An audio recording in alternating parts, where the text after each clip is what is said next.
इधर अमृतपाल की गिरफ्तारी के लिए बिछ गया जाल, उधर खालिस्तान की मांग करने वालों का हो गया बुरा हाल। अब चुन चुन कर शाह करेंगे हिसाब। मोदी शाह को चुनौती देने वाला आज दुम दबाकर भाग रहा है, हाथ जोड़ घुटने पर बैठ माफी मांग रहा है। पूरे गैंग की निकाली हेकड़ी, अब अमृतपाल की बारी। खालिस्तान की मांग, भिंडरावाले का इतिहास, अमृतपाल की एंट्री, पंजाब से उठी आवाज के 12 सवाल के जवाब जानिए। अमृतपाल की आवाज बीते दिनों पंजाब में गूंजी तो हर तरफ हड़कंप मच गया। पंजाब की भगवंत मान सरकार के हाथ पांव फूल गए तो दिल्ली दरबार में लगाई हाजिरी। शाह ने कहा डोंट वरी, पूरा हिसाब होगा। और फिर शुरू हुई दिल्ली में बैठकर अमृतपाल की गिरफ्तारी की कहानी। शाह और अजीत डोभाल ने मिलकर एक एक प्लान पर अच्छे से काम किया और फिर वो दिन आया जब कस गया अमृतपाल और उसकी पूरी गैंग पर शिकंजा। मीडिया के सामने खुले में आकर मोदी सरकार को धमकी देने वाला, पंजाब पुलिस पर अपना रौब दिखाने वाला आज रहम की भीख मांग रहा है। लेकिन जब से ये घटनाक्रम शुरू हुआ, लोगों के मन में 12 सवाल खड़े हुए, जिनका जवाब आज हम आपको देने जा रहे हैं। पहला सवाल, अमृतपाल सिंह कौन है?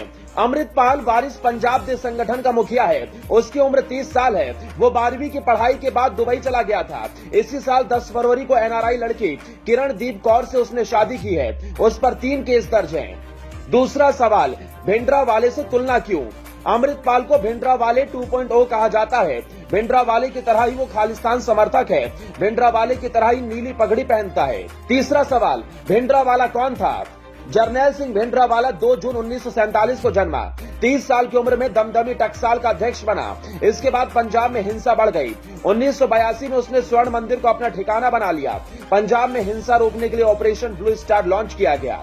चौथा सवाल, ऑपरेशन ब्लू स्टार क्या था?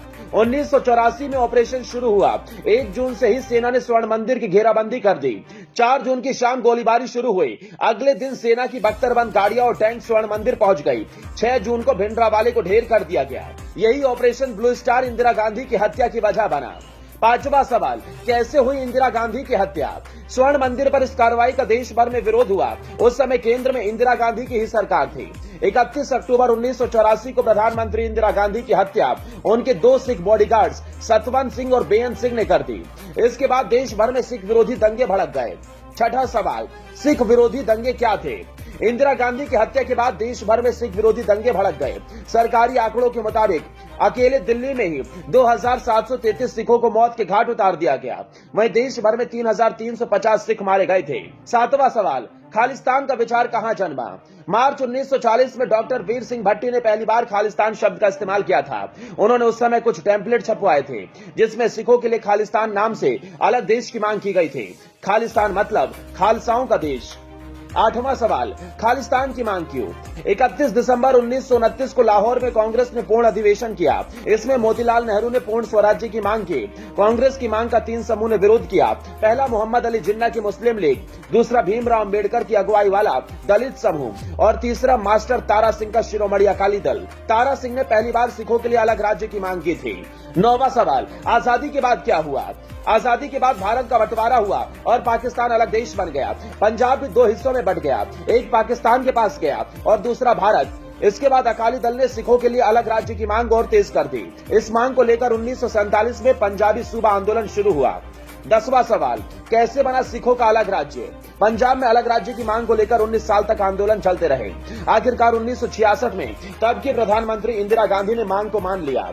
इंदिरा गांधी की सरकार ने पंजाब को 3 हिस्सों में बांटा, सिखों के लिए पंजाब, हिंदी बोलने वालों के लिए हरियाणा, तीसरा हिस्सा चंडीगढ़।